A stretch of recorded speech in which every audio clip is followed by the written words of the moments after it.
Bayarkan pesta itu 25 juta sekarang juga gak pakai lama. Bentak adik iparku. Aku menatapnya dan menjawab, maaf, gak bisa.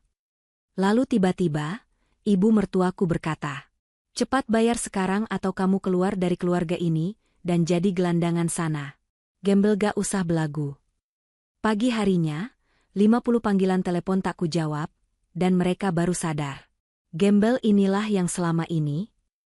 Sebelum ceritanya dimulai, silahkan tulis di kolom komentar dari daerah mana saja teman-teman yang menonton cerita ini.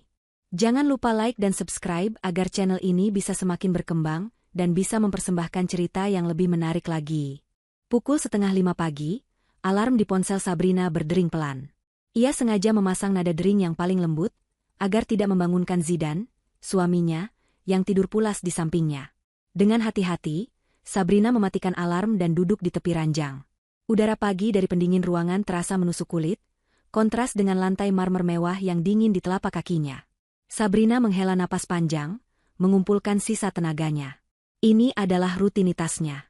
Ia segera bangkit, mengenakan hijab bergonya, lalu mengambil wudhu di kamar mandi pribadinya yang mewah. Kamar mandi itu lebih besar dari kamar tidurnya di rumah orang tuanya dulu. Tapi kemewahan itu terasa hampa. Selesai salat subuh di ruang ganti, ia berdoa. Doanya selalu sama setiap pagi, meminta kekuatan dan kesabaran. Kesabaran untuk menghadapi hari yang sudah bisa ia tebak alurnya. Turun ke lantai bawah, rumah besar itu masih gelap dan senyap. Sabrina adalah orang pertama yang bangun, dan mungkin akan jadi yang terakhir tidur. Ia menyalakan lampu dapur. Dapur ini adalah saksi bisu kelelahannya. Bersih, modern, dengan peralatan mahal yang ia beli tunai dari hasil bisnisnya. Ironisnya, ia lebih sering menggunakannya untuk melayani daripada untuk menikmati. Ia mulai memasak. Nasi goreng seafood spesial untuk Zidan, dengan udang dan cumi segar. Zidan selalu rewel soal sarapan. Untuk Lita, adik iparnya, dan Ibu Siti, ibu mertuanya, ia hanya membuatkan nasi goreng biasa dengan telur mata sapi. Bukan karena ia pelit, tapi karena ia tahu nasi goreng itu kemungkinan besar tidak akan disentuh. Mereka akan bangun siang, lalu memesan sarapan mahal dari restoran melalui aplikasi. Tapi jika Sabrina tidak memasak, ia akan tetap disalahkan. Istri macam apa kamu? Sarapan saja tidak sedia, begitu kata Ibu Siti suatu hari. Selesai memasak, ia menutupinya dengan tudung saji. Pekerjaan belum selesai. Ia mengambil sapu dan alat pel.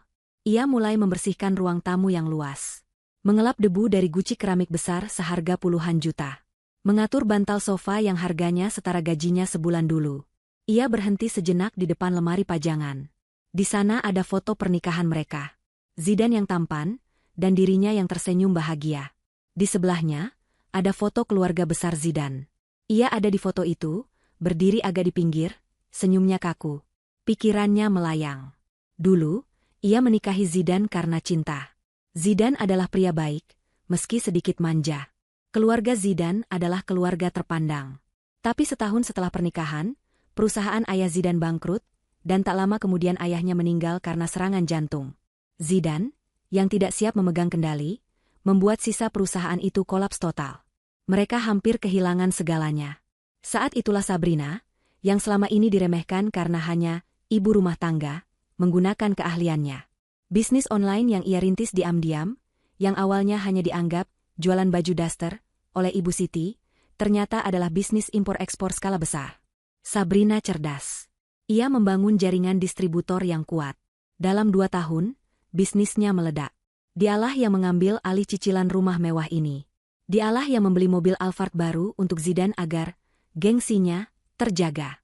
Dialah yang membiayai gaya hidup mewah Ibu Siti dan Lita. Tapi statusnya di rumah itu tidak pernah berubah. Ia tetap menantu yang dianggap numpang. Ia adalah pembantu yang kebetulan punya akses ke rekening bank tak terbatas. Pukul 7, Zidan turun.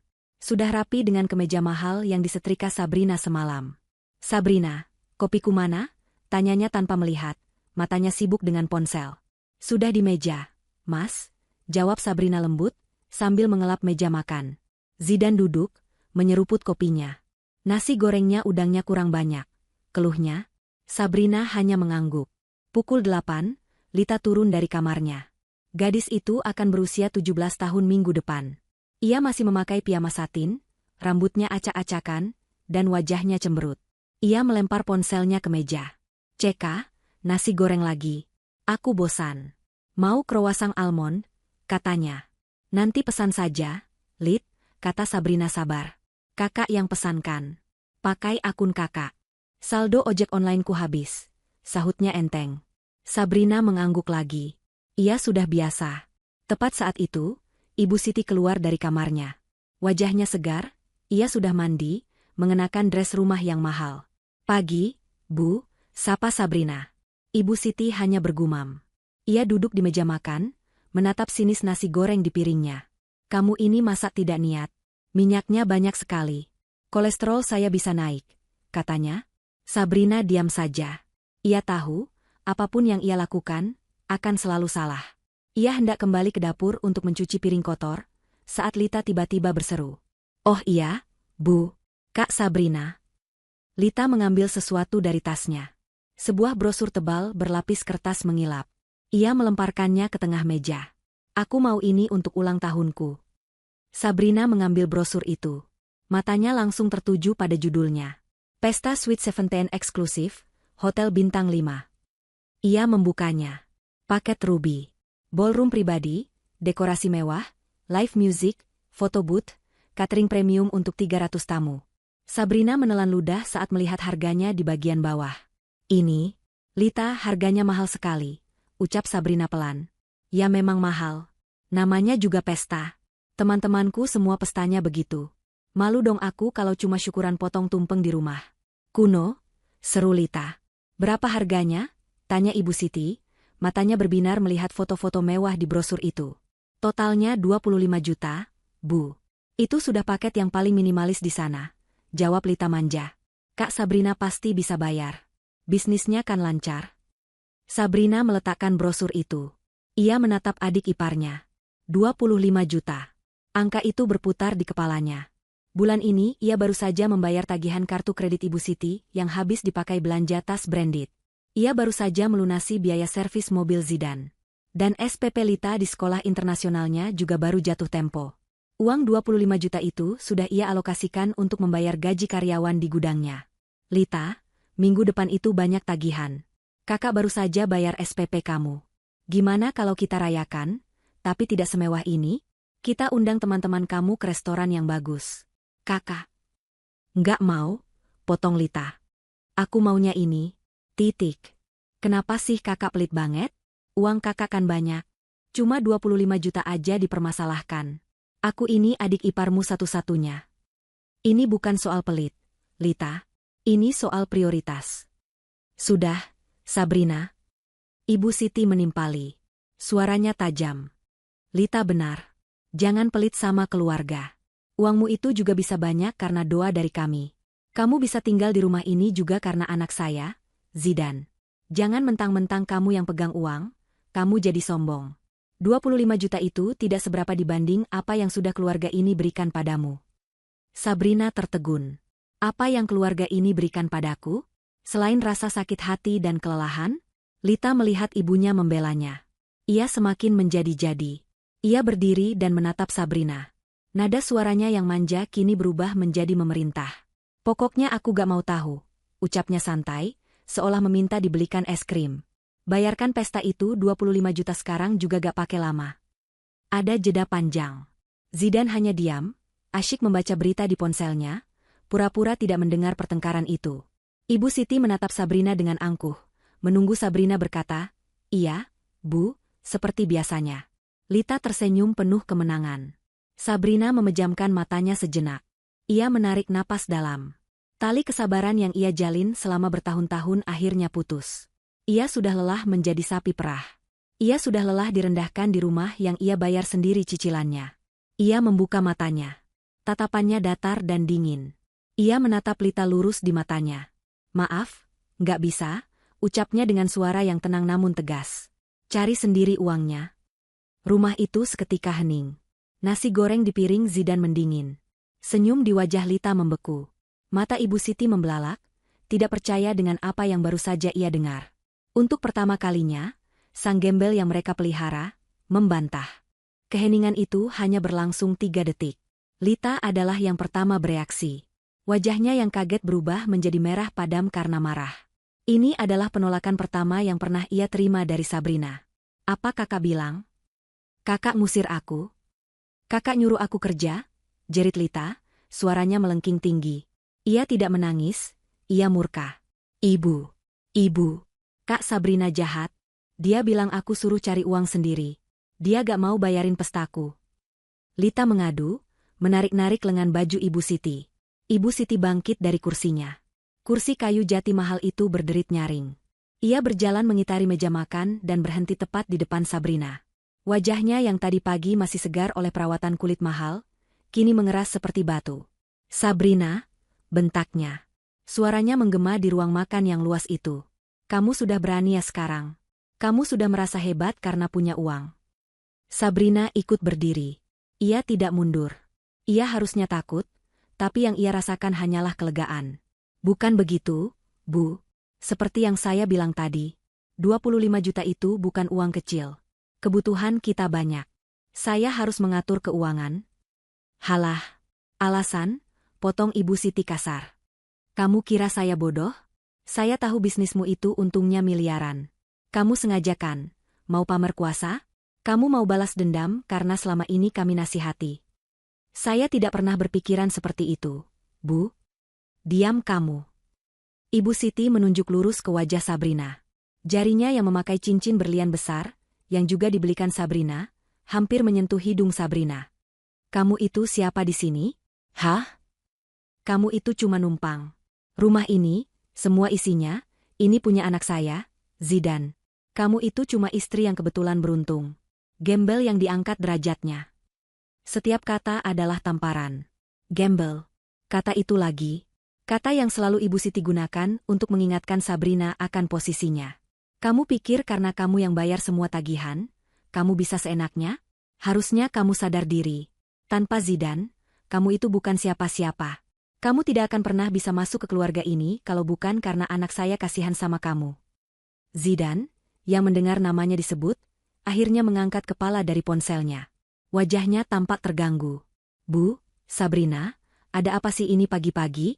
Malu didengar tetangga, katanya pelan. Diam kamu, Zidan, bentak Ibu Siti pada anaknya sendiri. Istrimu ini sudah mulai kurang ajar. Dia berani melawan ibu. Dia berani menolak permintaan Lita. Dia sudah lupa diri. Lita kembali memanas-manasi. Iya, Mas. Kak Sabrina pelit banget. Masa untuk pesta Sweet Seventeen, adiknya sendiri dia hitung-hitungan. Padahal Mas Zidan selalu kasih apapun yang Kak Sabrina mau. Sabrina tertawa dalam hati. Apa yang Zidan berikan padaku? Beban? Utang? Hina? Mas Zidan? Sabrina menoleh pada suaminya, mencari sedikit saja pembelaan. Tolong, Mas. Jelaskan ke ibu dan Lita. Keuangan kita sedang dipakai untuk banyak hal. Bisnisku butuh modal putar. Ini bukan soal pelit. Zidan tampak serba salah. Ia terjepit di antara ibu dan istrinya. Seperti biasa, ia memilih jalan yang paling aman untuk dirinya sendiri. Sabrina, sudahlah, kata Zidan, nadanya datar. Ia merapikan kemejanya, bersiap berangkat kerja. Kasih saja apa yang Lita minta. 25 juta kan? Bukan masalah besar buat kamu. Hati Sabrina serasa diremas. Bukan masalah besar. Zidan mengatakannya seolah uang itu tumbuh di pohon. Zidan, yang sudah setahun ini menganggur dan hanya menghabiskan uang untuk hobi golfnya, dengan mudahnya meremehkan kerja keras istrinya. Kamu dengar itu? Ibu Siti tersenyum sinis. Suamimu sendiri yang bicara. Dia saja tahu kalau kamu itu pelit. Kamu sengaja mau bikin malu Lita di depan teman-temannya kan? Kamu iri karena Lita bisa pesta mewah, sedangkan kamu dulu. Ibu Siti memandang Sabrina dari atas ke bawah. Ah, sudahlah. Tidak perlu dibahas. Asalmu sudah jelas. Sabrina mengepalkan tangannya di balik hijab panjangnya. Cukup. Ia sudah selesai. Jadi, kata Ibu Siti lagi, nadanya kembali angkuh karena merasa menang. Transfer sekarang ke Lita. Saya tidak mau dengar alasan apa-apa lagi. Sabrina menatap Ibu Siti. Saya tidak akan transfer. 3 kata itu diucapkan dengan tenang, namun memiliki efek seperti bom. Zidan yang hendak mengambil tas kerjanya, membeku. Lita melotot. Wajah Ibu Siti memerah padam, lalu berubah pucat karena amarah yang memuncak. Apa kamu bilang? Desisnya. Saya tidak akan transfer uang. Itu, ulang Sabrina, mengeja setiap kata. Saya tidak mau. Lita bisa merayakannya. Tapi tidak dengan uang 25 juta untuk pesta satu malam. Kurang ajar. Ibu Siti berteriak begitu keras, hingga guci di ruang tamu seolah ikut bergetar. Berani kamu melawan saya di rumah saya sendiri? Ini bukan rumah ibu, sahut Sabrina pelan. Apa? Ini bukan rumah ibu. Dan ini juga bukan rumah Mas Zidan. Lanjut Sabrina, suaranya kini bergetar, bukan karena takut, tapi karena emosi yang tertahan. Rumah ini, atas nama saya. Saya yang membayar cicilannya setiap bulan dengan uang saya sendiri. Mobil yang Mas Zidan pakai, atas nama saya. SPP Lita, kartu kredit ibu, semua tagihan itu uang saya.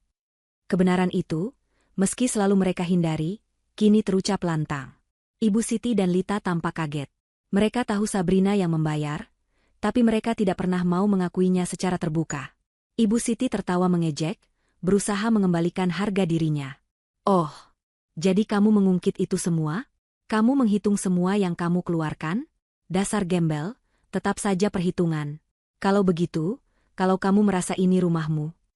Ibu Siti menarik napas dalam-dalam. Ia sudah sampai di puncak kemarahannya. Ia menunjuk ke pintu depan. Cepat bayar sekarang atau kamu keluar dari keluarga ini, dan jadi gelandangan sana. Gembel gak usah belagu. Itu adalah kalimat pamungkas. Kalimat yang selalu ia gunakan sebagai ancaman. Ia yakin Sabrina akan takut. Ia yakin Sabrina akan menangis dan memohon ampun, lalu mentransfer uang itu. Sabrina menatap Ibu Siti. Ia menatap Lita yang tersenyum licik. Dan terakhir, ia menatap Zidan, suaminya. Mas? Tanya Sabrina, memberikan satu kesempatan terakhir. Zidan membuang muka. Ia meraih tas kerjanya. Aku pusing. Kalian selesaikan sendiri. Aku terlambat, katanya, lalu berjalan cepat keluar dari pintu depan, meninggalkan Sabrina sendirian di tengah amukan ibu dan adiknya.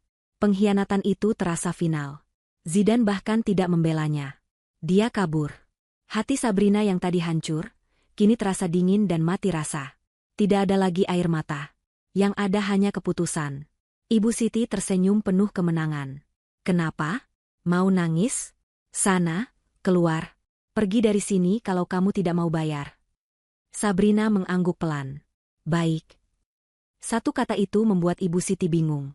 Baik apa? Baik, Bu. Saya akan pergi, kata Sabrina. Ia membalikkan badannya, berjalan melewati meja makan, dan melangkah menaiki tangga menuju kamarnya. Alah, drama. Paling juga ke kamar ambil dompet. Ejek Ibu Siti. Lita tertawa. Pasti takut. Bu, siap-siap, pestaku akan jadi yang termewah. Sabrina tidak menoleh. Ia terus berjalan ke kamarnya. Ia membuka lemari pakaiannya yang penuh dengan baju-baju mahal yang tak pernah ia nikmati. Ia mengabaikan itu semua. Ia mengambil satu koper kabin kecil. Ia hanya memasukkan beberapa pasang pakaian ganti, hijabnya, laptop kerjanya, dompet, dan semua dokumen penting atas namanya. Malam itu juga, ketika semua orang sudah tidur, Sabrina membuka pintu kamarnya. Ia menatap Zidan yang tidur mendengkur, tidak menyadari apapun. Ia meletakkan cincin kawinnya di atas meja nakas. Kalian yang memintaku pergi, bisiknya, akan kuturuti. Ia turun ke bawah. Sebelum membuka pintu depan, ia duduk di sofa ruang tamu. Ia membuka laptopnya. Waktunya bersih-bersih. Gumamnya, jarinya menari di atas keyboard. Pertama, ia membatalkan jadwal transfer otomatis untuk cicilan KPR rumah mewah itu. Kedua, ia mengirim email ke pihak leasing untuk menghentikan pembayaran mobil Alphard atas nama Zidan. Ketiga, ia memblokir semua kartu kredit tambahan yang ia berikan untuk Ibu Siti dan Lita. Keempat, ia mengirim email ke bagian administrasi sekolah Lita, menyatakan bahwa ia, sebagai penjamin, menghentikan semua pembayaran SPP dan biaya lainnya. Setelah selesai, ia mematikan laptopnya. Ia mengambil koper kecilnya. Ia menonaktifkan ponsel utamanya dan memasukkannya ke dalam tas. Ia tidak akan bisa dihubungi. Ia melangkah keluar dari pintu depan, menutupnya pelan tanpa suara. Ia berjalan di kegelapan malam, meninggalkan rumah yang telah ia bangun dengan keringatnya, menuju kehidupan baru. Dan ia tahu, pagi nanti, neraka akan pecah di rumah itu. Jarum jam di dinding ruang tamu menunjukkan pukul 1 dini hari. Keheningan rumah mewah itu terasa pekat, hanya terpecah oleh suara dengkuran halus Zidane dari kamar di lantai atas. Sabrina berdiri di depan pintu utama yang terbuat dari kayu jati solid, sebuah pintu yang ia bayar lunas dengan bonus akhir tahunnya 2 tahun lalu. Di tangannya ada satu koper kabin kecil. Di hatinya, ada kekosongan yang anehnya terasa melegakan. Ia memutar kunci pelan, sangat pelan, berusaha tidak menimbulkan suara. Pintu itu terbuka tanpa derit.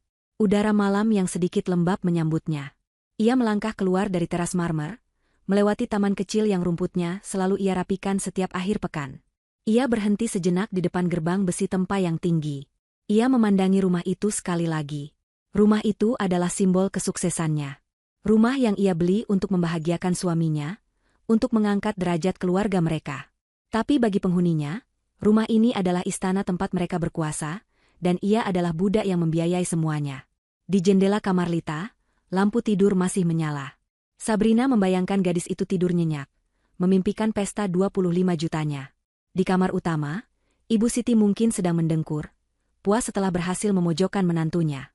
Dan Zidane, suaminya, tidur di ranjang empuk yang mereka beli bersama, setelah dengan pengecut melarikan diri dari masalah. Sabrina berbalik. Ia tidak memesan taksi. Ia berjalan kaki menyusuri jalanan kompleks yang sepi. Ia butuh waktu untuk menjernihkan pikiran. Setiap langkah menjauh dari rumah itu terasa seperti melepaskan satu rantai yang membelenggunya. Rantai penghinaan. Rantai kewajiban palsu. Rantai rasa bersalah yang tidak seharusnya ia pikul. Pikirannya melayang pada kejadian-kejadian yang telah ia telan bulat-bulat selama ini. Ingatannya berputar pada 3 bulan lalu, saat Ibu Siti merayakan ulang tahun. Sabrina sudah memesankan restoran mahal dan membelikan tas yang harganya belasan juta. Tapi Ibu Siti mengeluh. Kamu ini belikan ibu tas model lama. Teman arisan ibu pakai yang seri terbaru. Kamu sengaja ya, belikan yang diskonan? Padahal Sabrina membelinya langsung dari butik resmi. Lalu pikirannya beralih pada Lita. Bulan lalu, Lita merengek minta laptop gaming terbaru. Sabrina membelikannya. Seminggu kemudian, laptop itu tergeletak di kamar Lita dengan layar retak. Kesenggol, kata Lita enteng. Nanti kakak belikan yang baru ya. Yang ini lemot. Tidak ada permintaan maaf. Tidak ada rasa bersalah. Hanya ada tuntutan. Dan Zidane. Ah, Zidane. Suaminya. Pria yang seharusnya menjadi pelindungnya. Ingatannya kembali ke setahun lalu, ketika bisnis Sabrina nyaris goyah karena masalah impor. Ia stres berat, kurang tidur, dan jatuh sakit. Ia terbaring demam di kamar. Pagi itu, Zidane membangunkannya dengan kasar. Sabrina, bangun. Kemejaku yang biru muda di mana? Kamu belum setrika ya? Aku ada janji main golf pagi ini. Cepat buatkan sarapan. Zidane tidak bertanya apakah ia sudah minum obat. Zidane tidak peduli istrinya sedang menggigil. Yang Zidane pedulikan adalah kemejanya dan perutnya. Malam itulah, cinta Sabrina pada Zidane mulai mati. Ia sadar ia tidak menikahi seorang pria. Ia menikahi seorang anak manja yang besar di tubuh pria dewasa, yang hanya melihatnya sebagai fasilitas. Langkah kaki Sabrina membawanya ke jalan raya utama. Ia menyalakan ponsel bisnisnya, ponsel kedua yang tidak diketahui keluarganya. Ia memesan sebuah taksi premium. Sambil menunggu, ia membuka aplikasi perbankannya. Ia menatap layar laptopnya yang ada di pangkuannya saat ia duduk di sofa tadi. Membatalkan cicilan KPR. Klik. Membatalkan auto debit leasing mobil. Klik. Memblokir 3 kartu kredit tambahan. Klik. Mengirim email ke administrasi sekolah. Kirim. Setiap klik terasa seperti sebuah kemenangan kecil. Ia tidak hanya pergi. Ia sedang mengambil kembali apa yang menjadi miliknya. Uangnya, harga dirinya, dan hidupnya. Taksi tiba. Sopir itu turun dan membukakan pintu untuknya, membantunya memasukkan koper kecil ke bagasi. Ke Hotel Imperial, Pak, kata Sabrina tenang. Hotel Imperial adalah hotel bintang 5 termahal di kota itu. Tempat di mana Ibu Siti dan Lita selalu bermimpi bisa menginap, tapi Sabrina selalu menolaknya dengan alasan terlalu boros. Malam ini, ia memanjakan dirinya sendiri. Perjalanan 30 menit terasa singkat. Ia check-in menggunakan kartu kredit bisnisnya. Resepsionis itu tersenyum ramah. Selamat datang, Nyonya Sabrina. Kamar Presidential Suite Anda sudah siap di lantai 25. Sabrina mengangguk. Ia tidak butuh kamar semewah itu, tapi malam ini adalah pengecualian. Ia butuh pengingat tentang siapa dirinya sebenarnya. Di dalam kamar yang luar biasa luas itu, Sabrina meletakkan kopernya. Ia membuka jendela besar yang menyajikan pemandangan kota berkelip. Ia berdiri di sana lama sekali. Ia bukan lagi Sabrina si menantu penurut. Ia bukan lagi Sabrina si ATM berjalan. Ia bukan lagi gembel yang numpang hidup. Ia adalah Sabrina, pemilik bisnis sukses. Wanita mandiri yang bisa berdiri di atas kakinya sendiri. Ia melepaskan hijab bergonya yang biasa ia pakai di rumah. Hijab yang sudah kusam karena terlalu sering ia pakai saat mencuci dan memasak. Ia masuk ke kamar mandi marmer yang berkilauan. Ia menyalakan shower air panas dan berdiri di bawahnya. Air itu seolah membersihkan bukan hanya kotoran di tubuhnya, tapi juga semua hinaan dan rasa sakit yang menumpuk bertahun-tahun. Selesai mandi, ia mengenakan jubah mandi hotel yang lembut. Ia merebahkan diri di ranjang king size yang luar biasa nyaman. Ia mengambil ponsel utamanya yang mati dari dalam tas. Ia tidak menyalakannya. Ia meletakkannya di laci meja nakas dan menguncinya. Ia sudah memblokir nomor Zidan, Ibu Siti, dan Lita dari ponsel bisnisnya. Mereka tidak akan bisa menghubunginya. Sabrina mematikan lampu. Kegelapan di kamar hotel itu terasa damai.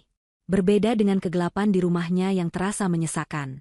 Untuk pertama kalinya setelah bertahun-tahun, ia tidur tanpa beban di pundaknya. Ia tidur nyenyak, tanpa mimpi. Sementara beberapa kilometer jauhnya, di sebuah rumah mewah di Jalan Anggrek, sebuah bom waktu baru saja mulai berdetik, menunggu matahari terbit untuk meledak. Ia tahu, besok pagi adalah hari pertama dari sisa hidupnya yang baru. Matahari pagi menembus celah tirai tebal di kamar Hotel Imperial. Sabrina terbangun bukan karena alarm, tapi karena tubuhnya merasa cukup istirahat. Ia melirik jam di dinding. Pukul 7:30 pagi. Ini adalah rekor baginya. Biasanya, jam 7:30 ia sudah selesai memasak, membersihkan sebagian rumah, dan sedang menyetrika baju Zidan. Pagi ini, ia sendirian di kamar yang sunyi dan mewah. Perasaan ringan menjalar di dadanya. Ia bangkit, mengambil wudhu, dan melaksanakan salat subuh yang sedikit terlambat, namun terasa jauh lebih khusyuk. Doanya pagi ini berbeda. Ia tidak lagi meminta kesabaran. Ia meminta kekuatan untuk terus melangkah maju dan keadilan atas apa yang telah ia lalui. Selesai salat, ia memesan sarapan melalui layanan kamar. Omelet putih telur, salmon asap, salad buah segar, dan segelas jus jeruk murni. Sarapan yang ia inginkan, bukan sarapan sisa yang ia makan buru-buru di meja dapur. Sambil menunggu sarapannya tiba, ia membuka laptopnya dan menyalakan ponsel bisnisnya. Inilah waktunya untuk eksekusi fajar. Semalam adalah pemutusan rantai secara digital. Pagi ini adalah konfirmasi resmi yang mengikat secara hukum. Telepon pertama adalah ke bank yang menangani KPR rumahnya. Ia terhubung dengan layanan pelanggan prioritas. Selamat pagi, dengan Nyonya Sabrina di sini. Selamat pagi, Nyonya Sabrina. Ada yang bisa kami bantu? Suara ramah di seberang sana. Saya ingin mengkonfirmasi email saya semalam. Saya, Sabrina, sebagai penjamin utama dan satu-satunya pembayar KPR untuk properti di Jalan Anggrek nomor 12, secara resmi menarik diri dari perjanjian dan menghentikan semua pembayaran cicilan, efektif segera. Ada jeda sejenak. Petugas itu mungkin kaget. Nyonya Sabrina, kami sudah menerima emailnya. Tapi apakah Nyonya sadar, tindakan ini akan memicu denda keterlambatan dan proses penagihan? Nama Nyonya dan Tuan Zidan sebagai pemilik bersama akan. Saya sadar, potong Sabrina, suaranya dingin dan mantap. Saya tidak peduli dengan dendanya. Lakukan saja prosedurnya.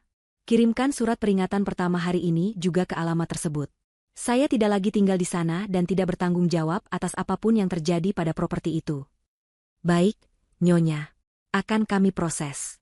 Surat peringatan pertama akan dikirimkan hari ini, jawab petugas itu, kini nadanya terdengar kaku. Terima kasih. Sabrina menutup telepon. Satu selesai. Sarapannya tiba. Ia menyantap omeletnya pelan-pelan. Rasanya luar biasa. Ia makan tanpa terburu-buru, tanpa ada yang mengeluh masakannya keasinan atau terlalu berminyak. Telepon kedua adalah ke perusahaan leasing mobil. Selamat pagi. Saya Sabrina. Saya adalah penjamin dan pembayar untuk unit Alphard putih dengan nomor polisi B1234XYZ atas nama pengguna Zidan. Ya, Nyonya Sabrina. Ada masalah dengan unitnya? Tidak ada. Saya hanya ingin memberitahu bahwa saya telah membatalkan auto debit semalam. Saya tidak akan melanjutkan cicilan. Saya minta unit tersebut ditarik hari ini juga. Hari ini, Nyonya, petugas itu kaget. Tapi, tunggakannya bahkan belum ada. Biasanya kami menunggu. Saya tidak mau menunggu ada tunggakan, tegas Sabrina. Saya yang membayar, dan saya putuskan untuk berhenti. Saya tidak mau aset yang saya bayar disalahgunakan oleh pihak yang tidak berhak. Anggap saja ini penyerahan unit sukarela dari pihak pembayar. Saya minta tim Anda mengambilnya sebelum jam makan siang. Jika tidak, saya akan melaporkannya sebagai penggelapan. Ancaman itu berhasil. Baik, Nyonya. Baik. Tim kami akan segera meluncur ke alamat tersebut pagi ini juga. Bagus, Sabrina menutup telepon. 2 selesai. Ia menyeruput jus jeruknya. Segar. Telepon ketiga. Bagian Administrasi Keuangan Sekolah Internasional Lita. Selamat pagi, Administrasi SMA Elit Cendekia. Selamat pagi. Saya Sabrina. Saya adalah wali dan penjamin finansial untuk siswi kelas 11 atas nama Lita Anjani. Oh, ya, Nyonya Sabrina. Ada apa ya? Apakah ada masalah dengan tagihan terakhir? Tidak. Saya menelepon untuk memberitahukan bahwa mulai detik ini, saya menghentikan semua bentuk pendanaan untuk siswi tersebut. SPP, biaya buku, biaya ekstrakurikuler, biaya study tour yang akan datang, semuanya. Saya tidak akan membayarnya lagi. Apa? Tapi, Nyonya, Lita sudah terdaftar untuk semester ini. Dan ada tunggakan SPP dari bulan lalu yang belum? Saya tahu. Dan saya tidak akan melunasinya, kata Sabrina. Itu sekarang menjadi tanggung jawab orang tuanya, Tuan Zidan atau Nyonya Siti. Silakan tagih mereka. Dan tolong, informasikan kepada Lita Anjani mengenai status keuangannya hari ini juga. Saya tidak mau ia terus bersekolah menggunakan fasilitas yang tidak ia bayar. Tapi, Nyonya ini akan berdampak pada status kesiswaannya. Saya mengerti. Lakukan saja tugas Anda. Sabrina menutup telepon. 3 selesai. Ini adalah bagian yang paling ia nikmati. Ia tahu persis bagaimana malunya Lita. Di sekolah yang penuh dengan anak-anak pejabat dan pengusaha kaya, berita menunggak SPP akan menyebar seperti api. Gengsi yang selalu Lita banggakan akan hancur lebur. Terakhir, ia menelepon asisten pribadinya di kantor. Asistennya adalah satu-satunya orang yang tahu betapa Sabrina menderita di rumah itu. Rina, pagi. Pagi, Bu Sabrina. Ibu baik-baik saja? Ibu tidak di rumah. Rina terdengar khawatir. Saya baik, Rina. Jauh lebih baik. Saya sudah pergi dari rumah itu, kata Sabrina. Syukurlah, Bu, jawab Rina lega. Apa yang bisa saya bantu? Pertama, pastikan semua kartu kredit tambahan atas nama Zidan dan Siti sudah terblokir permanen. Kedua, kirimkan surat somasi pertama dari tim pengacara kita ke alamat rumah itu. Agendanya, gugatan cerai dan pembagian harta. Gugatan cerai, Bu? Ya. Saya sudah selesai, Rina. Saya mau semua aset yang murni atas nama saya, aman. Dan aset bersama, kita bagi sesuai hukum. Pastikan pengacara kita menggarisbawahi bahwa rumah itu adalah murni aset saya, karena cicilannya saya yang bayar dari penghasilan saya pribadi. Siap, Bu. Akan saya laksanakan segera. Ibu akan bekerja dari mana hari ini? Saya akan bekerja dari hotel. Kirimkan saja dokumen yang perlu saya tanda tangani secara digital. Untuk beberapa hari ke depan, saya mau fokus menenangkan diri sambil tetap memantau bisnis. Baik, Bu. Semoga Ibu tenang di sana. Terima kasih, Rina. Sabrina menutup telepon. Semuanya sudah berjalan. Roda-roda birokrasi dan hukum sudah berputar. Ia menghabiskan salad buahnya. Ia merasa sangat berkuasa. Bukan karena uangnya, tapi karena ia akhirnya bisa mengendalikan hidupnya sendiri. Ia memikirkan Zidan. Mungkin saat ini suaminya itu sedang dalam perjalanan ke kantornya, yang sebenarnya hanyalah kedai kopi tempat ia bertemu teman-temannya sebelum pergi ke lapangan golf. Ia mungkin belum sadar kartu kredit perusahaan yang ia pakai, yang tagihannya dibayar Sabrina, sudah tidak berguna. Ia memikirkan Ibu Siti. Mungkin sebentar lagi beliau akan bangun, berteriak memanggilnya untuk membuatkan jus pagi. Ia akan menemukan rumah yang kosong dan sarapan yang mendingin di meja. Dan Lita. Mungkin ia sedang bersiap ke sekolah, mengeluh karena tidak ada yang mengantarnya dengan mobil Alphard. Sabrina tersenyum tipis. Senyum yang sinis. Ia mengambil ponsel utamanya yang mati dari laci. Ia memasukkan kartu SIM baru yang sudah ia siapkan. Nomor baru, kehidupan baru. Ponsel lamanya, ia biarkan mati. Tapi ia penasaran. Ia menyalakan ponsel itu tanpa kartu SIM, hanya menggunakan Wi-Fi hotel. Begitu ponsel itu hidup dan terhubung ke internet, layar itu seolah meledak. Notifikasi pesan, 120 pesan baru. Notifikasi panggilan tak terjawab, 50 panggilan. Semuanya dari Zidan, Ibu Siti, dan Lita. Dimulai dari pesan Zidan pukul 7:30. Sabrina, kamu di mana? Ibu marah-marah nih. Lalu pesan Lita. Kak, kenapa belum pesankan sarapanku? Aku lapar. Lalu dari Ibu Siti. Anak kurang ajar. Kamu benar-benar pergi? Awas kamu ya. Dan pesan-pesan itu semakin panik. Sabrina, angkat teleponnya. Kak, serius, aku mau berangkat sekolah. Zidan, istrimu kabur. Cepat cari dia. Sabrina membaca semuanya tanpa emosi. Ia lalu membuka pesan terakhir dari Zidan, yang masuk 1 menit lalu. Sabrina, pihak sekolah Lita menelepon saya. Katanya SPP diberhentikan. Kamu sudah gila? Cepat balas. Ah, neraka sudah dimulai. Dan ini baru babak pembuka. Sabrina terkekeh pelan. Ia meletakkan ponsel itu di meja. Ia akan menikmati pertunjukan ini dari jauh. Jam 7 pagi di rumah mewah Jalan Anggrek, alarm di kamar Ibu Siti berbunyi. Suaranya nyaring, sengaja diatur begitu. Ibu Siti mengerang, mematikannya dengan kasar. Ia terbiasa bangun, lalu berteriak memanggil Sabrina untuk dibuatkan jus lemon hangat. Ia duduk di tepi ranjangnya, menunggu. 5 menit berlalu. Tidak ada suara langkah kaki Sabrina di lorong. Tidak ada ketukan pelan di pintunya. Sabrina, teriaknya, suaranya serak khas bangun tidur. Jus saya mana? Kamu tuli? Hening. Hanya suara pendingin ruangan yang terdengar. Ibu Siti mendengus kesal. Anak itu benar-benar harus diberi pelajaran. Semakin manja, gumamnya. Dengan malas, ia bangkit dan mengenakan jubah mandinya. Ia berjalan keluar kamar. Pintu kamar Zidan dan Sabrina masih tertutup. Ibu Siti menggedornya keras. Zidan, Sabrina, bangun, sudah siang. Tidak ada jawaban. Ibu Siti semakin kesal. Ia membuka pintu kamar itu tanpa izin. Pemandangan di dalam membuatnya bingung. Kamar itu rapi, terlalu rapi. Ranjang di sisi Sabrina sudah dibereskan. Zidan masih tidur pulas, mendengkur, memeluk guling. Tapi Sabrina tidak ada. Zidan. Ibu Siti mengguncang tubuh anaknya. Bangun, istrimu di mana? Zidan menggeliat. Hah? Apa? Bu? Sabrina? Paling di dapur. Tidak ada. Aku sudah panggil-panggil, kata Ibu Siti. Di kamar mandi juga tidak ada. Saat itulah Lita keluar dari kamarnya, menguap lebar. Ibu, berisik banget. Sih. Kak Sabrina mana? Aku lapar. Suruh dia pesankan sarapan di restoran Jepang yang baru buka itu. Dan bilang padanya, aku mau diantar ke sekolah pakai Alphard hari ini. Malas pakai mobil sedan. Kakak iparmu tidak ada. Bentak Ibu Siti, kepanikan kecil mulai menjalari suaranya. Mereka bertiga turun ke lantai bawah. Ruang makan sepi. Tudung saji di atas meja masih tertutup. Lita membukanya dengan kasar. Ceka. Nasi goreng lagi. Nasi goreng dingin. Serunya jijik. Di dapur, semuanya bersih.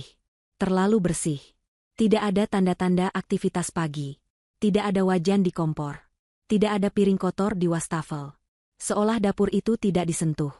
Dia benar-benar kabur, ucap Lita, nadanya lebih terdengar jengkel daripada khawatir. Gara-gara 25 juta saja dia kabur? Murahan sekali. Ibu Siti tidak seenteng itu. Ia mulai merasa ada yang tidak beres. Zidan, cepat telepon dia. Suruh dia pulang sekarang. Bilang ibu maafkan, asal dia transfer uangnya Lita. Zidan, yang wajahnya masih bengkak karena tidur, mengambil ponselnya. Iya, Bu, sabar. Ia menekan nomor Sabrina. Panggilannya langsung masuk ke kotak suara. Tidak aktif, Bu. Paling baterainya habis. Alasan. Coba lagi. Zidan mencoba lagi. Dan lagi. Dan lagi. Kotak suara. Benar-benar mati, Bu. Kurang ajar. Ibu Siti menggebrak meja. Berani-beraninya dia mematikan ponsel. Dia mau main-main sama kita? Lita mendengus. Ya sudah, aku pesan sarapan sendiri. Ia membuka aplikasi ojek online di ponselnya. Ia memilih menu sarapan seharga Rp300.000. Saat hendak membayar, ia tertegun. Loh, kok kartu kreditku ditolak? Ia mencoba lagi. Pembayaran gagal. Ia mencoba kartu debitnya. Saldo tidak mencukupi. Kenapa ini? Lita panik. Mas Zidan. Ibu. Kartu-kartuku kok tidak bisa dipakai? Ibu Siti tertawa sinis. Ah, paling jaringan.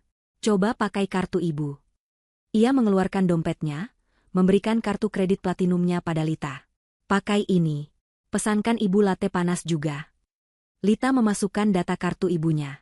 Klik. Pembayaran gagal. Kartu ditolak oleh bank. Sekarang giliran Ibu Siti yang pucat. Ditolak? Tidak mungkin. Limit kartu itu masih banyak. Sabrina selalu membayarnya penuh. Coba lagi. Kamu pasti salah masukkan nomor. Sudah benar, Bu. Tetap ditolak. Suasana di meja makan mendadak tegang. Zidan, yang tadinya mengantuk, kini matanya terbuka lebar. Ia meraih dompetnya sendiri.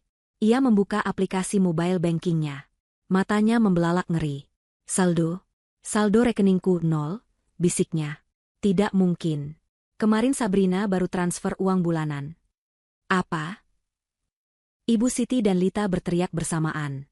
Zidan mencoba membuka aplikasi kartu kreditnya. Diblokir. Semua kartuku diblokir. Ya Tuhan. Ada apa ini? Sabrina. Desis Ibu Siti. Ini pasti ulah gembel itu. Dia berani memblokir semua kartu kita. Dia mau kita kelaparan? Telepon dia. Telepon dia sekarang. Zidan berteriak pada ibunya, lupa bahwa ia sendiri tadi gagal. Ibu Siti, Lita, dan Zidan, 3 orang itu kini panik. Mereka mencoba menelepon Sabrina bergantian. Dari ponsel Zidan. Dari ponsel Lita. Dari ponsel Ibu Siti. Mereka bahkan mencoba menelepon dari telepon rumah. Semuanya sia-sia. Ponsel utama Sabrina mati total. Tidak bisa dihubungi. Dia pikir dia siapa? Dia mau membunuh kita pelan-pelan, raung Ibu Siti. Ia mondar-mandir di ruang makan. Mas, aku harus ke sekolah, jerit Lita. Aku malu kalau tidak masuk. Nanti teman-temanku tanya. Pestaku gimana? Mas, gimana? Diam kamu, Lita. Pesta. Kamu tidak lihat kita lagi masalah besar? Bentak Zidan. Ia menarik rambutnya sendiri, frustrasi. Ia tidak pernah menghadapi masalah seperti ini. Selama ini, ia hanya perlu mengulurkan tangan, dan Sabrina akan mengisinya dengan uang. Ini semua gara-gara kamu, Lita. Zidan menyalahkan adiknya. Kalau kamu tidak minta uang 25 juta, Sabrina tidak akan marah. Kok aku? Ibu juga. Lita balas menunjuk. Ibu yang bentak-bentak dia. Ibu yang suruh dia pergi. Kalian berdua yang salah. Ibu Siti balas membentak. Kalian yang manja. Ibu cuma membela kalian. Mereka bertiga saling menyalahkan di tengah ruang makan mewah yang mulai terasa dingin. Tidak ada sarapan. Tidak ada uang. Tidak ada kekuasaan. Mereka terisolasi. Tiba-tiba, ponsel Zidan berdering. Bukan Sabrina. Nomor tidak dikenal. Itu adalah nomor kantor. Dengan tangan gemetar, Zidan mengangkatnya. Halo? Dengan Tuan Zidan? Ya, saya sendiri. Kami dari Administrasi Keuangan SMA Elit Cendekia. Kami hanya ingin menginformasikan bahwa penjamin finansial Putri Lita Anjani, Nyonya Sabrina, telah secara resmi menghentikan semua pembayaran. Dan status Nona Lita saat ini adalah menunggak SPP selama 3 bulan. Pembayaran sebelumnya ditarik kembali oleh pihak bank. Zidan merasa lututnya lemas. Apa maksud Anda? Maksud saya, Tuan Zidan, Lita tidak bisa mengikuti kegiatan belajar mengajar sampai semua tunggakan lunas. Totalnya 45 juta rupiah. Dan jika tidak dilunasi dalam 3 hari, namanya akan kami coret dari daftar siswa. Telepon ditutup. Zidan menatap Ibu Siti dan Lita. Wajahnya pucat pasi. Ia tidak sanggup bicara. Ia hanya menjatuhkan ponselnya ke lantai. Ada apa? Mas? Siapa? Tanya Lita takut-takut. Ibu Siti mengambil ponsel Zidan yang retak. Ia melihat riwayat panggilan. Sekolah Lita? Ada apa? Zidan? Jawab.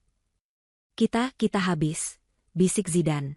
Sabrina, dia menghentikan uang sekolah Lita. Lita menunggak 45 juta. Dia mau dikeluarkan. Jeritan Lita lebih keras dari teriakan Ibu Siti. Ia histeris. Tidak mungkin. Aku malu. Aku matisan. Kak Sabrina jahat. Ibu Siti terduduk lemas di kursi. 45 juta. Angka itu seperti palu godam yang menghantam kepalanya. Di mana mereka bisa dapat uang sebanyak itu? Mereka tidak punya apa-apa. Seluruh hidup mereka dibiayai oleh gembel yang kini telah pergi. Panik. Itulah kata yang tepat. Mereka panik luar biasa. Dalam 1 jam, mereka menelepon Sabrina bergantian. Panggilan ke-50, ke-51, ke-60. Tidak ada jawaban. Rumah mewah itu kini terasa seperti penjara yang mahal. Aku tidak peduli, teriak Lita di sela tangisnya. Aku harus ke sekolah. Aku harus bicara sama guru-guru. Ini pasti salah paham. Mas Zidan, antarkan aku. Bagaimana mengantarmu? Kamu tidak dengar? Kita tidak punya uang. Bensin di mobil saja aku tidak tahu ada atau tidak. Kartu e-tol juga pasti diblokir, kata Zidan putus asa. Ibu punya uang tunai. Bisik Ibu Siti. Ia berlari ke kamarnya. Ia membongkar brankas kecilnya. Isinya hanya perhiasan-perhiasan imitasi, yang asli sudah dijual Zidan diam-diam dulu, dan beberapa lembar uang ratusan ribu. Totalnya mungkin hanya 500 ribu rupiah. Ini, kita hanya punya ini, katanya lirih. Zidan merampas uang itu. Cukup untuk taksi online. Lita, kamu berangkat. Bicara baik-baik. Mas akan cari Sabrina. Ibu di rumah saja. Jangan kemana-mana. Lita menghapus air matanya dengan kasar. Ia berganti seragam. Ia memesan taksi online, menggunakan sisa saldo e-wallet Zidan yang tinggal sedikit. Ia membanting pintu depan, pergi dengan amarah dan rasa malu yang membara. Zidan dan Ibu Siti ditinggal berdua di rumah besar yang sepi. Zidan, bagaimana ini, nak? Rintih Ibu Siti. Arogansinya luntur. Zidan tidak menjawab. Ia menatap keluar jendela. Ia melihat mobil Alphard putih kebanggaannya terparkir di garasi. Setidaknya, itu masih ada. Ia akan memakai mobil itu untuk mencari Sabrina ke rumah orang tuanya. Ia meraih kunci mobil di atas meja. Tepat saat ia hendak melangkah ke garasi, bel rumah berbunyi. Bukan bel biasa. Ini bel yang nyaring dan berkali-kali. Zidan dan Ibu Siti berpandangan. Seorang kurir? Zidan membuka pintu. Di depannya berdiri 2 orang pria berbadan tegap, mengenakan seragam sebuah perusahaan leasing. Di belakang mereka, di jalanan, sebuah mobil derek besar baru saja parkir. Pria itu tersenyum tipis. Selamat pagi. Benar dengan Tuan Zidan? Kami dari pihak leasing. Kami di sini untuk mengambil unit Alphard putih B1234 XYZ. Perjalanan Lita ke sekolah adalah siksaan. Ia duduk di jok belakang taksi online murah yang berbau pengharum ruangan murahan. Sopir itu terus mengajaknya bicara. Tapi Lita hanya diam, memalingkan wajah ke jendela. Pikirannya berkecamuk. 45 juta. Dikeluarkan dari sekolah. Ini adalah mimpi terburuknya. Gengsi yang ia bangun susah payah di depan teman-temannya akan hancur dalam sekejap. Ini semua gara-gara Kak Sabrina. Awas saja dia kalau ketemu. Aku tidak akan pernah memaafkannya, gumamnya. Ia masih menyalahkan Sabrina, bukan keserakahannya sendiri. Ia masih yakin ini hanya salah paham, bahwa kakak iparnya itu hanya sedang ngambek dan perlu dibujuk. Ketika taksi itu tiba di gerbang SMA Elit Cendekia, Lita membayar dengan sisa uang tunai yang diberikan Zidan. Ia turun. Beberapa temannya dari geng sosialitas sedang turun dari mobil-mobil mewah mereka, Mercedes, BMW, bahkan Porsche. Mereka diantar sopir pribadi. Lita, turun dari taksi kuning yang kusam. Lita, tumben? Mobilmu di bengkel? Sapa salah satu temannya, Sasa. Lita memaksakan senyum. Iya, biasa, servis bulanan, bohongnya. Ia berjalan cepat, berusaha menghindari percakapan lebih lanjut. Ia harus segera ke ruang administrasi sebelum gosip menyebar. Ia berjalan di lobi marmer sekolah yang megah. Beberapa siswa menatapnya aneh. Mungkin karena wajahnya sembab habis menangis. Ia tidak peduli. Ia berbelok ke koridor ruang guru. Tepat saat ia akan masuk ke ruang administrasi, namanya tiba-tiba terdengar dari pengeras suara sekolah yang menggema di seluruh penjuru. Panggilan kepada siswi, Lita Anjani dari kelas 11A, diharap segera ke ruang administrasi keuangan. Sekali lagi, Lita Anjani, segera ke ruang administrasi keuangan. Suara itu keras, jelas, membekukan. Seluruh koridor yang tadi ramai oleh siswa yang berlalu lalang, mendadak hening. Semua mata menoleh ke arahnya. Panggilan ke ruang keuangan melalui pengeras suara adalah hal yang sangat tabu di sekolah ini. Itu adalah kode untuk masalah serius. Itu adalah tanda aib. Wajah Lita terasa panas. Darahnya serasa surut dari wajahnya. Teman-temannya yang tadi di lobi kini menyusulnya, dan mereka mendengar pengumuman itu. Mereka saling berpandangan, lalu berbisik. Lita, dipanggil ke keuangan. Bukannya itu, kalau nunggak SPP. Gila. Jangan-jangan keluarganya bangkrut? Lita ingin bumi terbelah dan menelannya. Dengan langkah kaku, ia mendorong pintu ruang administrasi. Di dalam, seorang wanita parubaya berkacamata tebal, Ibu Rini, kepala tu, menatapnya tanpa ekspresi. Lita Anjani, silakan duduk. Ada apa, Bu? Kenapa harus panggil saya pakai pengeras suara? Ibu mau bikin saya malu? Sembur Lita, masih mencoba bersikap arogan untuk menutupi ketakutannya. Ibu Rini tidak terpengaruh. Saya panggil baik-baik lewat telepon ke orang tua Anda, tapi tidak ada jawaban yang jelas. Jadi saya pakai cara yang pasti Anda dengar. Ia meletakkan selembar kertas di atas meja. Anda tahu ini apa? Lita menatap kertas itu. Itu adalah surat tagihan. Saya tahu. Ada salah paham. Kakak ipar saya? Tidak ada salah paham, Nona Lita, potong Ibu Rini, suaranya dingin. Pagi ini, kami mendapat konfirmasi dari bank.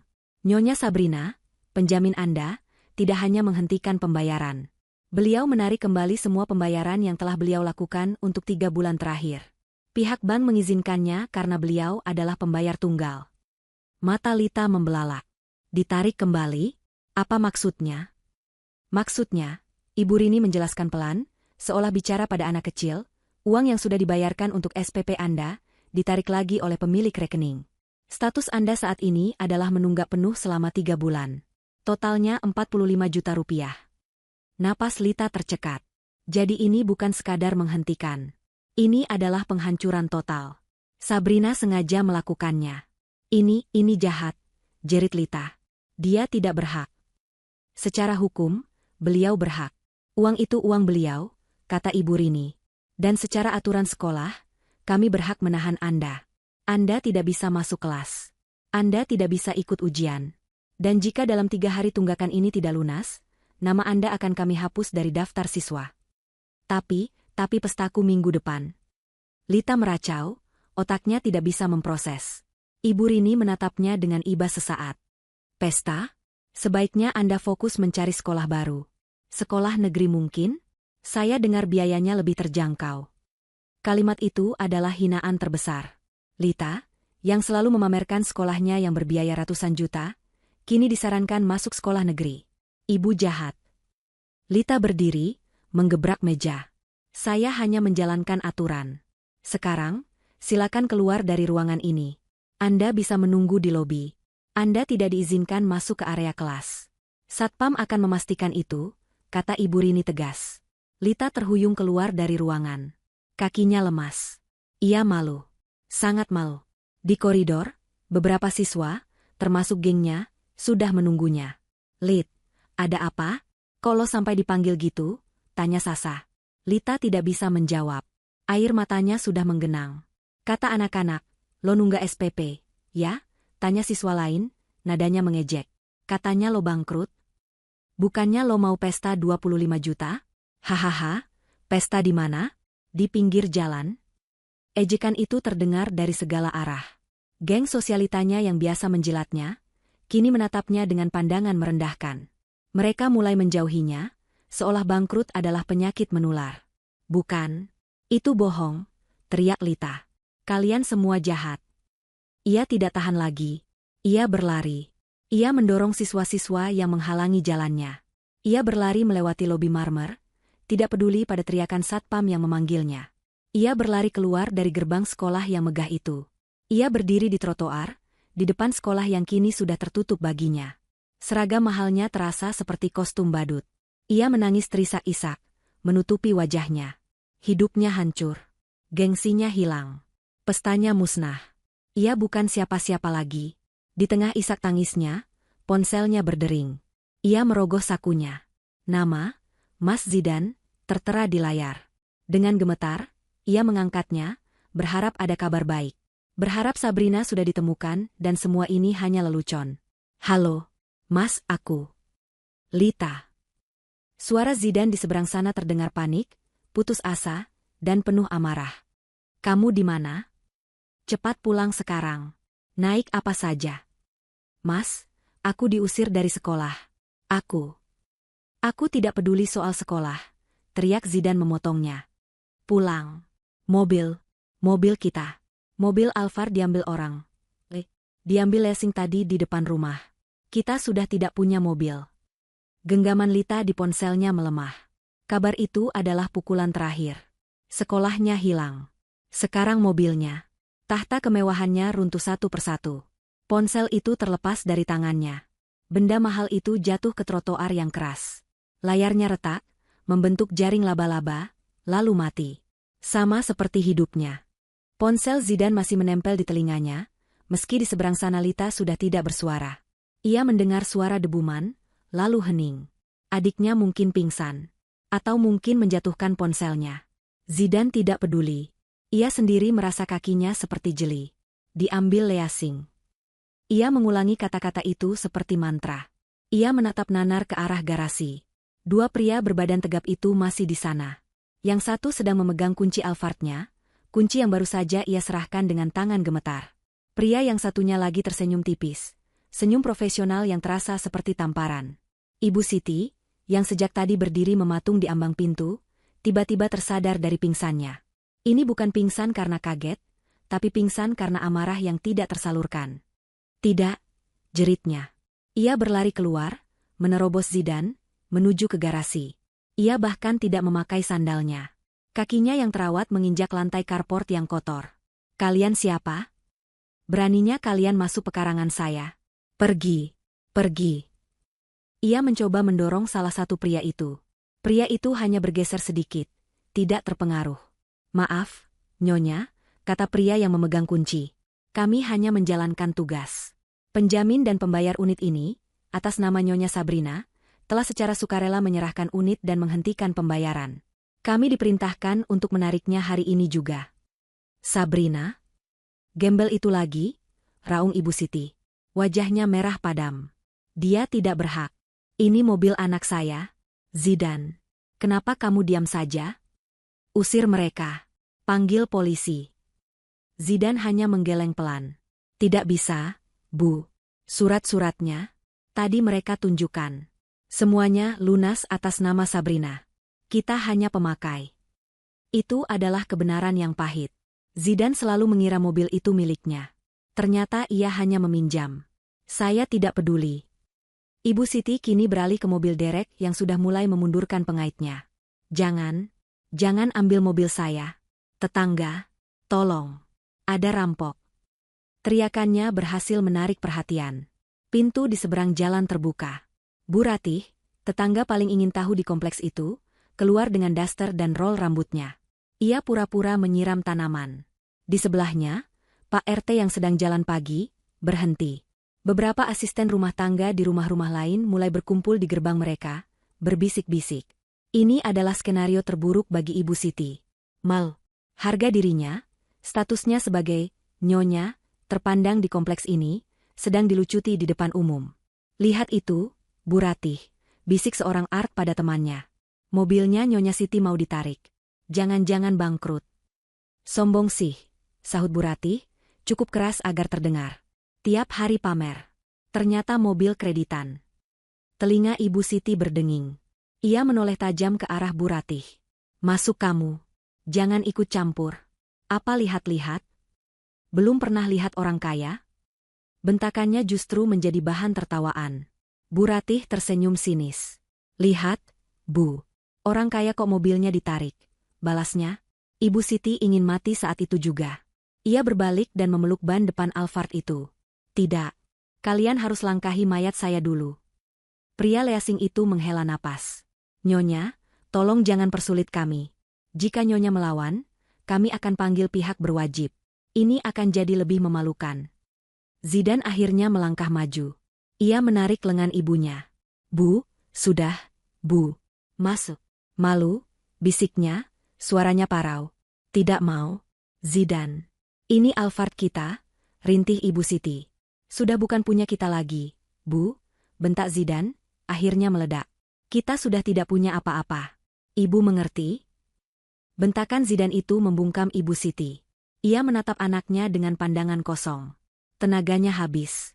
Zidane memapahnya masuk ke dalam rumah, menjauh dari tatapan penuh penghakiman para tetangga. Dari balik jendela ruang tamu, mereka berdua, dan Lita yang baru saja tiba, diantar oleh satpam kompleks yang kasihan melihatnya menangis di pos depan, menyaksikan detik-detik paling memalukan dalam hidup mereka. Mobil Alphard putih yang selalu Ibu Siti banggakan, yang selalu Lita pakai untuk pamer ke teman-temannya, kini ditarik ke atas mobil derek. Suara mesin derek itu meraung-raung, seolah menertawakan mereka. Mobil derek itu perlahan menjauh, membawa serta sisa-sisa terakhir harga diri mereka. Ibu Siti terduduk lemas di lantai marmer yang dingin. Habis. Habis sudah. Zidane tidak tahan berada di rumah itu. Ia merasa tercekik. Ia harus keluar. Ia harus mencari Sabrina. Tapi bagaimana? Ia teringat sesuatu. Mobil sedan. Masih ada satu mobil lagi di garasi. Mobil lama peninggalan ayahnya, yang jarang dipakai. Ia berlari ke garasi, mengabaikan Lita yang menangis di sofa. Ia mengambil kunci sedan itu. Ia masuk dan memutar kuncinya. Klik, klik, klik. Tidak ada apa-apa. Hanya suara lemah. Aki-akinya mati, desisnya. Ia memukul setir. Sial, kapan terakhir kali mobil ini dipanaskan? Sabrina yang biasanya mengurus. Tentu saja. Sabrina pasti tahu mobil ini tidak bisa dipakai. Tidak. Ia tidak boleh putus asa. Ia masih punya satu senjata. Kartu kredit korporat. Ia merogoh dompetnya. Kartu hitam elegan itu masih ada. Setidaknya ini tidak mungkin diblokir. Pikirnya, ini kan kartu perusahaan.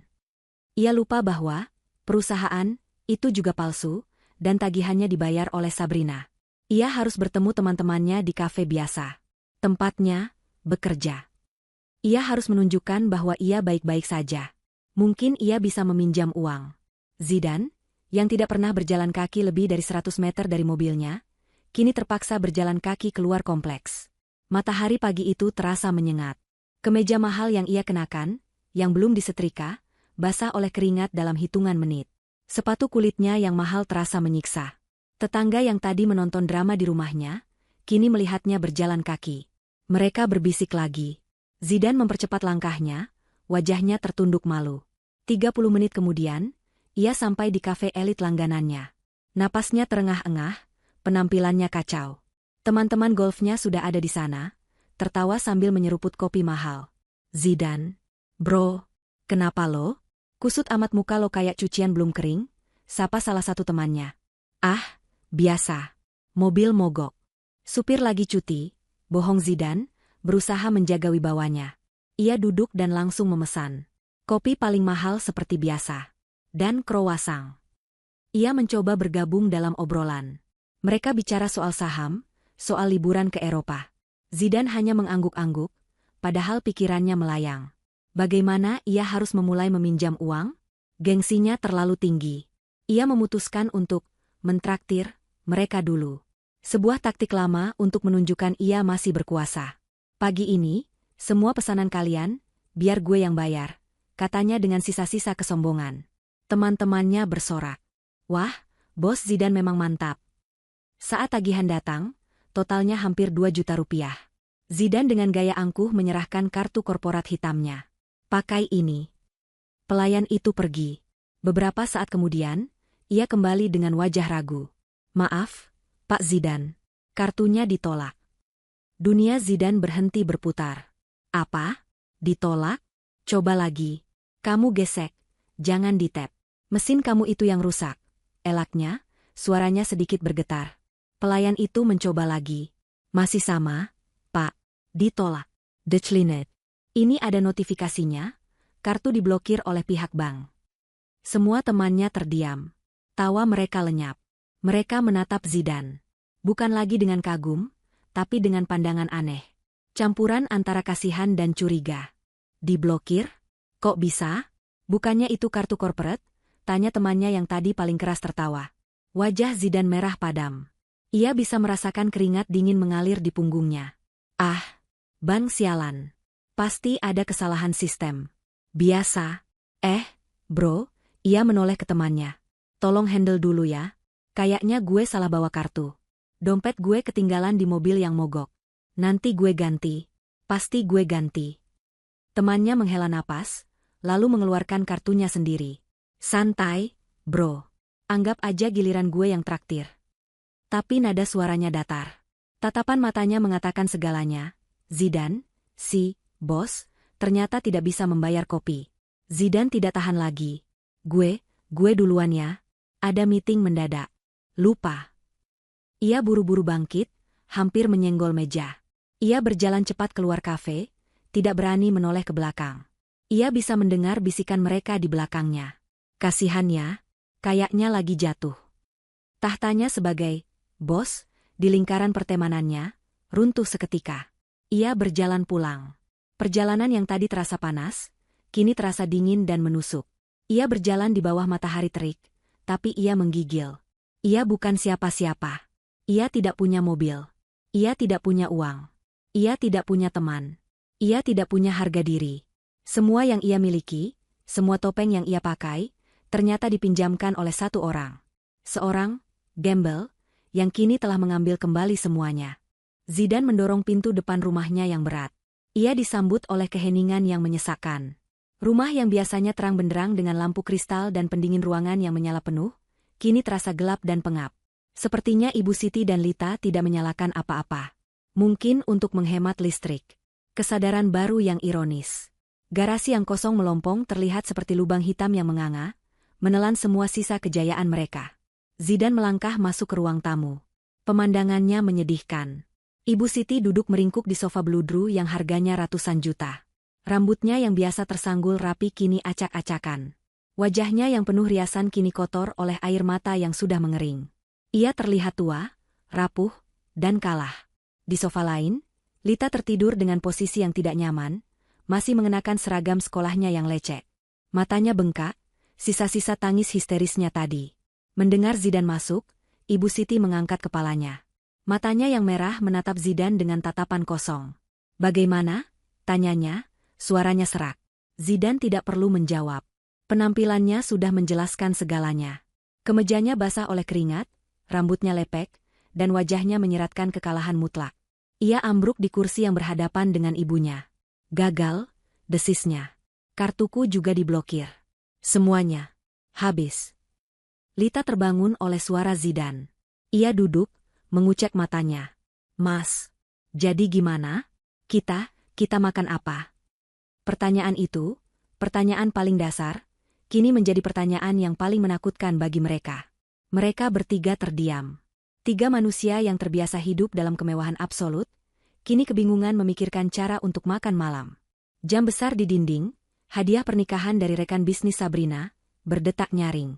Tik, tok, tik, tok. Suaranya seperti palu yang menghantam kepala mereka. Perabotan mahal di sekeliling mereka kini tidak lagi terasa nyaman. Mereka seperti pajangan di etalase toko, barang-barang yang tidak bisa mereka miliki. Zidan. Ibu Siti berkata lagi, kali ini nadanya menuntut. Ibu tidak peduli dengan kartu kredit. Itu urusan Sabrina. Tapi kamu masih punya perusahaan. Kamu masih punya gaji. Pakai gaji kamu. Ambil uang tunai di bank. Lita menatap Zidan, matanya berbinar oleh harapan terakhir. Iya, Mas. Gaji Mas. Kan? Mas kan direktur. Pasti gajinya besar. Kita bisa pakai itu dulu sementara Kak Sabrina ngambek. Zidan memejamkan matanya. Inilah saatnya. Dinding kebohongannya yang terakhir harus ia runtuhkan sendiri. Ia tidak bisa bersembunyi lagi. Bu. Ia memulai, suaranya bergetar. Perusahaan sudah tidak ada. Ibu Siti mengerutkan kening. Apa maksudmu tidak ada? Kamu kan tiap pagi berangkat ke kantor? Kantor itu sudah disita bank. Setahun yang lalu, kata Zidan pelan. Ibu Siti dan Lita terdiam. Mereka mencoba mencerna kalimat itu. Bangkrut, Zidan mengatakannya dengan lebih jelas. Perusahaan ayah bangkrut total. Tidak ada yang tersisa. Sejak setahun lalu, aku pengangguran. Bohong, teriak Lita, tidak terima. Kamu bohong. Terus kamu ke kantor tiap pagi? Kamu main golf? Kamu beli jam tangan mahal? Itu apa? Itu, semua. Sabrina, bisik Zidan, kepalanya tertunduk malu. Semua dari Sabrina. Ibu Siti berdiri. Kakinya gemetar. Apa? Apa katamu? Sejak perusahaan bangkrut, Sabrina yang mengambil alih semuanya. Dia yang bayar sisa utang perusahaan ayah diam-diam. Dia yang kasih aku uang bulanan, dia bilang, untuk jaga gengsi Mas. Dia yang belikan aku mobil Alphard itu, katanya biar Mas tidak malu sama teman-teman. Kartu korporat itu, kartu atas nama perusahaannya. Dia yang suruh aku pura-pura tetap kerja, biar Ibu dan Lita tidak cemas. Pengakuan itu menghantam Ibu Siti dan Lita seperti kereta barang. Setiap kebohongan yang mereka nikmati kini terkuak. Pria yang mereka banggakan sebagai direktur sukses, ternyata hanyalah boneka yang dibiayai penuh oleh istrinya. Jadi kita. Lita menutup mulutnya. Ya, kata Zidan. Kita hidup sepenuhnya dari uang Sabrina. Setiap nasi yang kita makan, setiap baju yang kita pakai, listrik di rumah ini, bensin di mobil, semuanya. Dari dia. Ibu Siti terhuyung. Ia mencengkeram dadanya. Ia teringat kata-katanya tadi malam. Gembel gak usah belagu, kamu itu cuma numpang. Gembel? Bisik Ibu Siti pada dirinya sendiri. Matanya nanar. Jadi, kita yang numpang? Kita yang jadi parasit hidup dari uang? Gembel, itu selama ini. Kenyataan itu terlalu brutal. Arogansi yang ia bangun seumur hidupnya hancur berkeping-keping. Ia bukan nyonya besar. Ia adalah benalu yang baru saja kehilangan pohon inangnya. Lalu kita bagaimana? Zidan? Rinti Ibu Siti, suaranya terdengar seperti nenek-nenek. Kita mau makan apa? Zidan hanya bisa menggelengkan kepalanya. Ia menangis tanpa suara, air mata malu dan putus asa mengalir di pipinya. Ia telah gagal sebagai anak, sebagai kakak, dan sebagai suami. Di tengah keheningan yang menakutkan itu, bel rumah berbunyi. Ding dong. Mereka bertiga tersentak kaget. Siapa lagi? Pihak Leasing mau ambil TV dan sofa? Mereka saling pandang, ketakutan. Jangan dibuka, bisik Lita. Mereka diam, menahan napas. Bel berbunyi lagi, lebih lama dan lebih memaksa. Lalu hening. Beberapa detik kemudian, terdengar suara klak dari slot surat di pintu utama. Sesuatu jatuh ke lantai marmer. Zidan menunggu beberapa menit, memastikan orang itu sudah pergi. Ia berjingkat ke pintu. Di lantai, tergeletak sebuah amplop coklat besar. Ada logo bank yang ia kenali. Bank tempat ia dan Sabrina mengambil KPR rumah ini. Di amplop itu ada stempel merah besar, penting dan segera. Dengan tangan gemetar, ia mengambil amplop itu. Ia kembali ke ruang tamu, di mana ibu dan adiknya menatapnya dengan cemas. Ia menyalakan satu lampu kecil. Tangannya gemetar hebat saat ia merobek amplop itu. Ia mengeluarkan selembar surat resmi. Ia membacanya. Wajahnya yang sudah pucat kini berubah menjadi kelabu seperti mayat. Apa? Zidan? Desak Ibu Siti. Apa lagi? Zidan mengangkat kepalanya. Matanya kosong. Surat peringatan pertama. Gagal bayar KPR. Katanya datar. Gagal bayar? Ulang Lita bingung. Sabrina, dia menghentikan pembayaran cicilan rumah ini. Zidan menjelaskan, suaranya pecah. Kita dinyatakan menunggak. Ia melanjutkan membaca isi surat itu, suaranya semakin lirih. Bank meminta kita untuk melunasi seluruh sisa pokok pinjaman. Totalnya, 3,5 miliar rupiah. Seluruhnya. Tunai. 3,5 miliar? Lita nyaris tidak bisa bernapas. Kita diberi waktu 14 hari kerja untuk melunasinya, Zidan sampai di bagian akhir. Jika tidak rumah ini akan disita oleh bank dan dilelang. Disita. Dilelang. Gelandangan. Kata-kata itu berputar-putar di kepala Ibu Siti. Kata-kata yang ia gunakan untuk mengusir Sabrina, kini menjadi takdirnya. Rumah mewah ini akan diambil. Mereka akan diusir. Mereka tidak punya uang. Mereka tidak punya mobil. Mereka tidak punya apa-apa. Mereka benar-benar akan menjadi gelandangan. Zidan? Ibu Siti memegangi kepalanya yang terasa mau pecah. Tidak mungkin. Visinya mulai kabur. Suara detak jam di dinding terdengar semakin jauh. Lantai marmer di bawah kakinya terasa berputar. Ia mencengkeram dadanya. Napasnya sesak. "Ibu," teriak Zidan, melihat ibunya terhuyung. Ibu Siti tidak menjawab. Matanya terbalik. Seluruh tenaganya hilang. Ia ambruk ke depan, jatuh dari sofa ke lantai marmer yang dingin dengan suara debuman keras. Ia pingsan. "Ibu," jerit Zidan dan Lita bersamaan. Mereka mengguncang tubuh Ibu Siti. "Bu, bangun, Bu." Tapi Ibu Siti tidak bergerak. Kepanikan terbesar melanda mereka. Ibu mereka pingsan. Mereka tidak punya uang sepeser pun. Mereka tidak punya mobil untuk membawanya ke rumah sakit. Ponsel mereka tidak punya pulsa untuk menelepon ambulans. Mereka terjebak. Terjebak di dalam istana mereka sendiri, yang sebentar lagi akan runtuh menimpa mereka. 2 minggu telah berlalu sejak malam kepergian Sabrina. Di lantai 35 sebuah gedung pencakar langit di pusat distrik bisnis, Sabrina berdiri di depan jendela kaca raksasa. Di bawahnya, kota Jakarta terbentang sibuk. Ia mengenakan blus sutra berwarna gading, celana bahan yang rapi, dan hijab pashmina yang dililit elegan. Penampilannya tajam, profesional, dan sangat berwibawa. Di lehernya tergantung ID card bertuliskan, Sabrina, founder CEO. Ini adalah kantornya. Kantor yang tidak pernah diketahui Zidan dan keluarganya. Selama ini, mereka mengira bisnis Sabrina hanyalah toko online yang dikelola dari kamar. Mereka tidak tahu bahwa toko itu adalah sebuah perusahaan induk investasi yang memiliki saham di berbagai bisnis startup teknologi dan ekspor-impor. Ia adalah investor sukses yang sengaja menyembunyikan kekayaannya, berharap suatu hari keluarganya akan menghargainya sebagai pribadi, bukan sebagai mesin uang. Ia salah besar. Bu Sabrina, Rina, asisten pribadinya, masuk dengan sebuah tablet. Tim pengacara sudah siap di ruang rapat. Para investor dari Singapura sudah terhubung lewat video conference. Sabrina mengangguk, berbalik dari jendela. "Baik, Rina. Ada kabar dari rumah di Jalan Anggrek?" Rina menatap tabletnya. "Sesuai perkiraan, Bu. Hari ini adalah hari ke-14. Surat peringatan ketiga dan surat perintah pengosongan rumah sudah dilayangkan oleh bank pagi tadi. Tim eksekusi akan bergerak besok pagi." Sabrina diam sejenak. Tidak ada ekspresi di wajahnya. "Bagus. Pastikan tim pengacara kita mendampingi pihak bank. Saya mau prosesnya berjalan sesuai hukum. Semua aset bergerak di dalam rumah itu, biarkan mereka ambil. Saya tidak mau satupun barang dari sana. Anggap saja donasi untuk para parasit." "Baik, Bu," kata Rina. Dan surat cerai sudah ditandatangani oleh Tuan Zidan. Beliau datang ke kantor pengacara kemarin. Beliau terlihat sangat kacau. Beliau memohon untuk bertemu ibu. "Saya tidak punya waktu," jawab Sabrina dingin.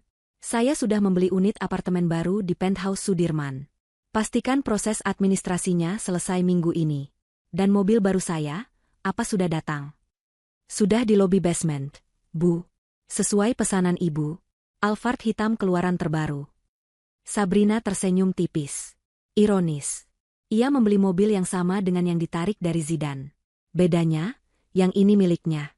Lunas. "Bagus. Mari kita mulai rapatnya." Ia melangkah masuk ke ruang rapat yang besar. Belasan manajer senior berdiri serentak, menyambutnya dengan hormat. Di layar besar, wajah-wajah serius para investor asing menatapnya. Sabrina duduk di kursi utama. "Selamat pagi, semuanya. Mari kita mulai presentasi akuisisi kuartal ini." Ia tampil tenang, berkuasa, dan sangat kaya. Ia adalah ratu di singgasananya sendiri, yang ia bangun dengan keringat dan otaknya. Sementara itu, di belahan kota yang lain, neraka sedang berlangsung. 2 minggu lalu, kepanikan di rumah Jalan Anggrek mencapai puncaknya. Ibu Siti yang pingsan tidak kunjung sadar. Zidan, dalam keputusasaan total, melakukan satu-satunya hal yang ia bisa. Ia berlari keluar rumah. Ia berlari ke pos satpam kompleks. "Pak, tolong. Pak, ibu saya pingsan. Teleponkan ambulans."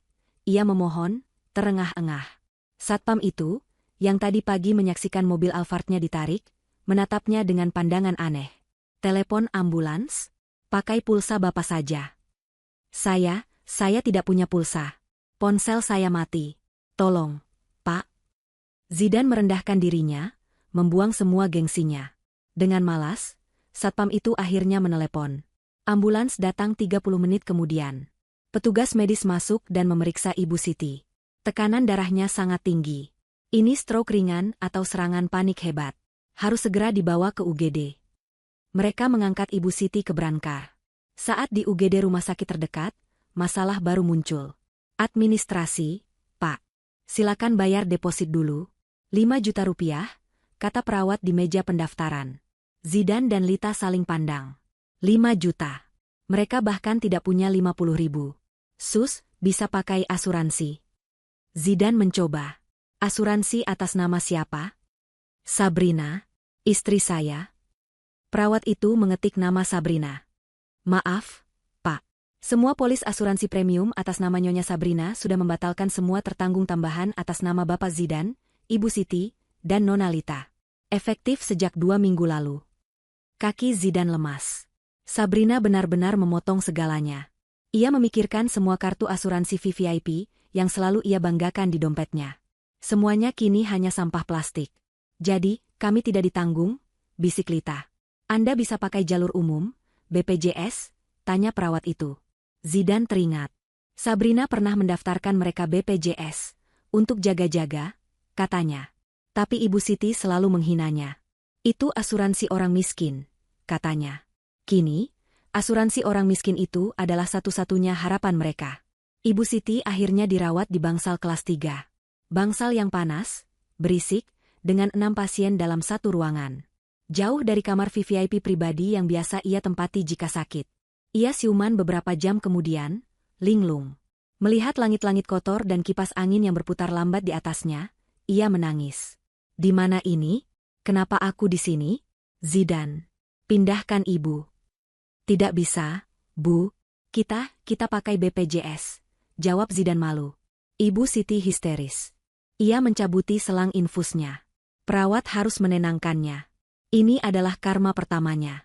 Untuk menebus obat yang tidak ditanggung BPJS, Zidan terpaksa menjual satu-satunya aset yang ia miliki, jam tangan Rolex palsu, KW Super, yang selalu ia banggakan. Ia menjualnya ke pedagang di pasar loak seharga 300 ribu rupiah. Uang itu habis untuk obat dan ongkos Lita bolak-balik naik angkot. Hari-hari berikutnya adalah mimpi buruk. Surat peringatan kedua dari bank datang. Lalu yang ketiga. Zidan mencoba menelepon teman-teman golfnya. Bro, pinjam uang dulu. Maaf, Zidan. Lagi dipakai, nih. Aduh, istri gue lagi butuh. Sorry, bro. Nomor yang Anda tuju sedang tidak aktif. Semua menolaknya. Berita ia bangkrut dan ditolak kartu kreditnya di kafe sudah menyebar. Ia adalah paria. Tepat di hari ke-14, saat Ibu Siti baru saja boleh pulang, mereka kembali ke rumah. Mereka menemukan sebuah truk besar dan beberapa orang berbadan tegap sudah ada di depan gerbang. Tim eksekusi dari bank. Maaf, Bapak Zidan. Sesuai surat perintah pengadilan, rumah ini resmi kami sita. Anda punya waktu 1 jam untuk mengemasi barang-barang pribadi Anda. Hanya pakaian, kata seorang pria berjas, pemimpin tim itu. Apa? Tidak bisa. Ini rumah saya, teriak Zidan. Bukan lagi, Pak. Silakan. Bu Ratih, sang tetangga, menonton dari balik gordennya, tersenyum puas. Ia bahkan merekamnya dengan ponsel. Zidan, Lita, dan Ibu Siti yang masih lemah, dipaksa mengemasi pakaian mereka ke dalam koper-koper murah. Semua barang mewah, TV 80 inci, sofa bludru, lampu kristal, Gucci mahal, tempat tidur king size, semuanya ditinggal. Mereka diusir. Bertiga, mereka berdiri di depan gerbang rumah mereka sendiri, masing-masing membawa 1 koper. Mereka benar-benar terlihat seperti gelandangan. Kita mau kemana? Zidan, Isa Ibu Siti, berpegangan pada lengan anaknya. Zidan tidak tahu. Ia tidak punya tempat tujuan. Ia teringat sesuatu. Jauh di pinggir kota, ada rumah peta kecil peninggalan kakeknya yang sudah lama tidak terurus.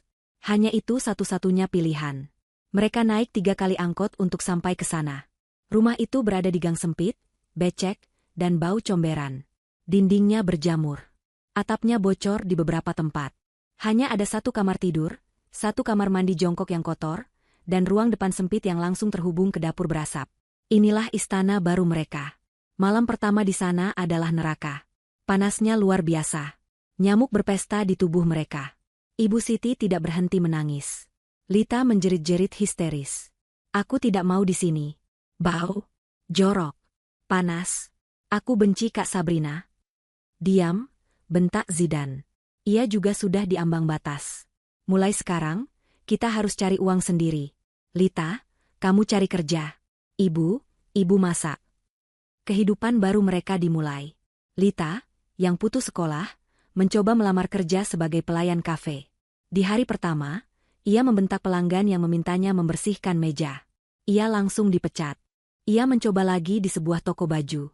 Ia ketahuan mencuri lipstik. Ia diusir. Tangannya yang dulu halus kini kapalan karena harus mencuci baju mereka bertiga di papan cucian. Ibu Siti, yang seumur hidupnya dilayani, kini harus berjongkok di depan kompor minyak tanah yang berasap. Masakannya selalu gosong atau keasinan. Ia menangis setiap hari, meratapi nasibnya, tapi tak ada yang peduli. Dan Zidan. Setelah berminggu-minggu melamar kerja dan ditolak di mana-mana, ia menelan harga dirinya bulat-bulat. Ia menjual sedan rongsoknya seharga 3 juta. Ia membeli motor bebek bekas yang bunyinya berisik.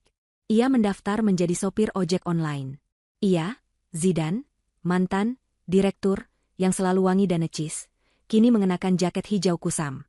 Ia berpanas-panasan di jalanan, berteriak, kiri, bang, di tengah kemacetan, untuk mendapatkan uang Rp20.000. Ia kini tahu rasanya bekerja. Suatu sore, setelah seharian narik dan hanya dapat 50.000, ia mendapat orderan. Mengantar paket. Titik jemputnya, apartemen penthouse Sudirman. Sebuah gedung yang bahkan ia tidak berani impikan untuk masuk. Ia sampai di lobi yang megah. Satpam menatapnya penuh curiga. Paket untuk siapa? Atas nama Ibu Sabrina, katanya, membaca layar ponselnya. Jantung Zidan serasa berhenti berdetak. Sabrina? Di sini? Ia disuruh menunggu di lobi khusus kurir. Ia menunggu, gelisah. 15 menit kemudian, pintu lift pribadi berdenting. Seorang wanita melangkah keluar. Wanita itu bukan Sabrina. Wanita itu adalah Rina, asisten Sabrina. Tapi Zidan tidak tahu. Rina menyerahkan paket itu padanya. Saat Zidan hendak pergi, lift di sebelahnya terbuka. Keluarlah sesosok wanita yang ia kenal, namun juga terasa asing. Mengenakan dress kasual yang elegan, hijab yang sempurna, dan kacamata hitam besar.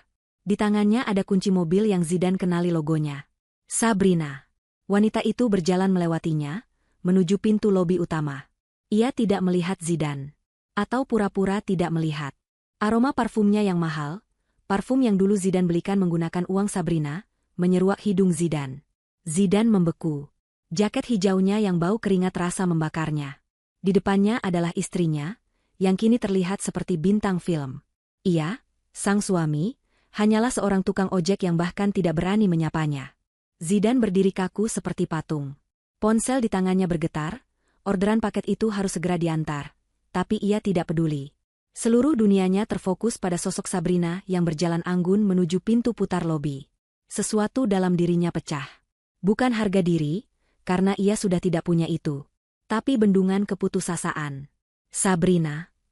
Teriakan itu keluar dari tenggorokannya, serak dan putus asa. Itu bukan panggilan, itu sebuah rintihan. Sabrina berhenti. Tepat di depan pintu. Ia tidak menoleh. Rina, asistennya, yang kaget melihat Zidan, langsung berdiri protektif di samping Sabrina. Zidan, tidak peduli lagi pada tatapan satpam atau orang-orang kaya di lobi, berlari. Helm ojeknya ia lempar begitu saja ke lantai. Ia berlari dan langsung bersujud di lantai marmer yang dingin, memeluk kaki Sabrina. Sabrina. SAB, tolong, jangan pergi. Ia meraung. Tangis pria dewasa yang hancur. Wajahnya ia benamkan di ujung sepatu Sabrina yang mahal. Maafkan aku, SAB. Maafkan Mas. Aku salah. Aku dibutakan oleh gengsi. Aku suami yang tidak berguna. Sabrina tetap diam. Ia hanya menatap puncak kepala Zidan yang tertunduk di kakinya. Aku sudah menderita, SAB. Ibu sakit-sakitan di kontrakan sempit. Lita putus sekolah, dia nyuci baju sendiri. Kami makan cuma sekali sehari. Aku jadi tukang ojek, SAB. Lihat aku. Zidan mengangkat wajahnya, yang basah oleh air mata dan keringat. Ia menunjuk jaket hijaunya yang kusam. Aku sudah dihukum. Tolong, SAB kembalilah. Aku janji akan berubah. Aku akan kerja apa saja. Aku akan jadi suami yang baik. Tolong selamatkan kami. Para satpam sudah bergerak maju untuk menyeret Zidane, tapi Sabrina mengangkat tangannya sedikit. Tanda untuk berhenti. Zidane, melihat Sabrina tidak menendangnya, mendapat sedikit harapan. Ia merogoh sakunya, mengeluarkan ponselnya. Ia pasti sudah menghubungi ibu dan adiknya saat menunggu tadi, memberitahu lokasinya. Ibu, Lita, cepat ke sini, teriaknya pada ponselnya. Tak lama kemudian, dari pintu masuk lobi yang sama, masuk dua sosok yang menyedihkan. Ibu Siti dan Lita. Mereka pasti sudah menunggu di warung seberang jalan. Mereka berlari tergopoh-gopoh. Penampilan mereka adalah sebuah tragedi. Ibu Siti, yang dulu selalu necis, kini memakai daster kusam yang warnanya pudar. Rambutnya yang beruban dibiarkan tergerai seadanya. Wajahnya penuh kerutan lelah, dan ia terlihat 15 tahun lebih tua. Lita, si gadis glamor, kini memakai kaos oblong pudar dan celana training. Wajahnya kusam, penuh bekas jerawat yang tidak terawat. Tangannya yang dulu lentik kini terlihat kasar dan kemerahan. Melihat Sabrina berdiri di sana, sehat, cantik, dan kaya, sementara mereka seperti gembel, rasa iri dan putus asa bercampur aduk. Ibu Siti tidak menunggu lama. Ia mengikuti jejak anaknya. Ia berlutut di samping Zidane. Tangannya yang kasar berusaha meraih tangan Sabrina. Sabrina, nak, maafkan ibu. Rintihnya. Arogansi itu telah lenyap, digantikan oleh keputusasaan seorang pengemis. Ibu salah, nak. Ibu sudah buta. Ibu sudah menghina kamu. Ibu. Ibu yang gembel, nak. Ibu. Ia menangis histeris. Tolong, nak, kasihani kami. Zidane sudah menderita. Lita, lihat Lita, nak, dia sudah hancur. Tolong bayar utang rumah itu. Kami tidak mau tinggal di gang bau itu. Kami mau rumah kita kembali. Ibu janji, ibu akan layani kamu seumur hidup. Ibu akan jadi pembantumu, nak, beneran? Lita berdiri gemetar. Ia terlalu malu untuk ikut berlutut, tapi ia juga terlalu putus asa. Kak, bisiknya. Air matanya mengalir deras. Maafkan aku, Kak. Aku yang salah. Aku manja. Aku serakah. Aku tidak akan minta pesta lagi. Aku tidak akan minta apa-apa lagi. Tolong, Kak. Aku mau sekolah lagi. Aku malu. Seluruh lobi kini menonton drama itu. 3 orang yang berpakaian kusam bersujud di kaki seorang wanita elegan. Sabrina akhirnya bergerak. Ia perlahan melepas kacamata hitamnya. Matanya yang jernih menatap mereka satu persatu. Wajahnya tenang, dingin, dan tidak menunjukkan emosi apapun. Ia menatap Lita terlebih dahulu. Wajahnya yang kusam dan tangannya yang kasar. 25 juta untuk pesta. Suara Sabrina yang tenang dan jernih membelah keheningan. Lita tersentak. Maaf, nggak bisa, lanjut Sabrina, mengulangi kata-kata yang sama persis seperti di meja makan hari itu. Cari sendiri uangnya. Tubuh Lita menegang. Kata-kata itu menghantamnya seperti palu. Lalu, Sabrina menatap Ibu Siti yang masih bersujud. Ibu. Katanya lembut. Ibu Siti mengangkat wajahnya penuh harap. Ibu bilang, lanjut Sabrina, aku akan keluar dari keluarga ini dan jadi gelandangan, kan? Sabrina memutar pandangannya sejenak, melihat lobi marmer yang berkilauan, melihat pantulan dirinya yang sukses di kaca. Lalu ia kembali menatap Ibu Siti dan Zidane yang masih berlutut di lantai kotor. Lihat, katanya pelan. Siapa yang sekarang jadi gelandangan? Ibu Siti terkesiap. Hantaman itu lebih keras dari vonis dokter. Ia terdiam, membeku. Terakhir, Sabrina menatap Zidane. Suaminya. Pria yang ia cintai, yang telah membiarkannya dihina. Mas Zidane, katanya. Surat cerai kita sudah selesai. Kita sudah resmi berpisah. Kamu bilang kamu akan berubah? Kamu tidak akan pernah berubah. Kamu hanya panik karena fasilitasmu hilang. Kamu tidak menangis karena kehilangan aku. Kamu menangis karena kehilangan uangku. Tidak, SAB. Aku cinta kamu, raung Zidane. Cinta? Sabrina tertawa kecil, tawa yang dingin tanpa humor. Cintamu tidak cukup kuat untuk membelaku dari ibumu sendiri. Sabrina memakai kembali kacamata hitamnya. Ia berbalik, hendak pergi. Sabrina, jangan pergi, teriak Zidane nekat. Ia berdiri, mencoba meraih istrinya. Kamu tega? Kamu mau kami mati kelaparan? Kamu jahat. Setelah semua yang kami berikan? Teriakan terakhir itu membuat Sabrina berhenti lagi. Semua yang kami berikan? Ia berbalik pelan. Ia menatap mereka bertiga. Baik, kalian benar. Ia membuka tas tangannya yang mahal. Zidan, Ibu Siti, dan Lita menatapnya dengan napas tertahan. Harapan itu menyala lagi. Apakah ia akan memberikan cek? Kartu kredit? Sabrina merogoh ke dalam tasnya. Ia mengeluarkan dompetnya. Dari dompet itu, ia mengambil selembar uang. 1 lembar. Berwarna biru. 100.000 rupiah. Ia mengulurkan tangannya. Zidan hendak menyambutnya. Tapi Sabrina tidak memberikannya ke tangan Zidan. Ia melepaskan uang itu. Uang itu melayang pelan, berputar, lalu mendarat di lantai marmer, tepat di antara Zidan dan Ibu Siti. Tepat di depan kaki mereka. Oh ya, Lita, kata Sabrina. Selamat ulang tahun. Anggap saja itu kadonya. Zidan, Lita, dan Ibu Siti menatap uang 100.000 yang tergeletak hina di lantai itu. Itu, lanjut Sabrina, suaranya menusuk. Untuk ongkos kalian pulang. Naik angkot bertiga, masih ada kembaliannya. Pesan saya, hemat-hemat. Para satpam kini melangkah maju, sudah tidak bisa ditahan lagi. Mereka mulai menarik Zidan, Lita, dan Ibu Siti. Maaf, Bapak, Ibu. Harap tinggalkan area lobi. Lepaskan. Ini istri saya, Sabrina.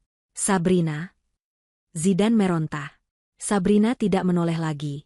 Ia berjalan keluar pintu putar. Di luar, sebuah mobil Alphard hitam terbaru yang mengilap sudah menunggunya. Rina membukakan pintu. Sabrina masuk ke dalam mobil. Pendingin ruangan yang sejuk menyambutnya. Ia duduk di jok kulit yang empuk. Ia melihat dari jendela yang gelap. Ia melihat 3 sosok yang pernah menjadi keluarganya itu, kini diseret secara paksa oleh satpam keluar dari lobi. Mereka berteriak, menangis, dan memaki. Zidan, di tengah tarikan satpam, menatap uang 100.000 yang masih tergeletak di lantai. Itu adalah simbol kehancuran totalnya. Mobil Sabrina melaju pelan, meninggalkan gedung mewah itu. Di dalam mobil, Sabrina menatap lurus ke depan. Jalanan Jakarta yang sibuk terbentang di hadapannya. Ia meraih ponselnya, bukan untuk melihat ke belakang, tapi untuk menelepon timnya. Rina, rapat selanjutnya jam berapa? Ia tidak meneteskan air mata. Ia hanya merasakan kelegaan. Pelajaran telah ia berikan.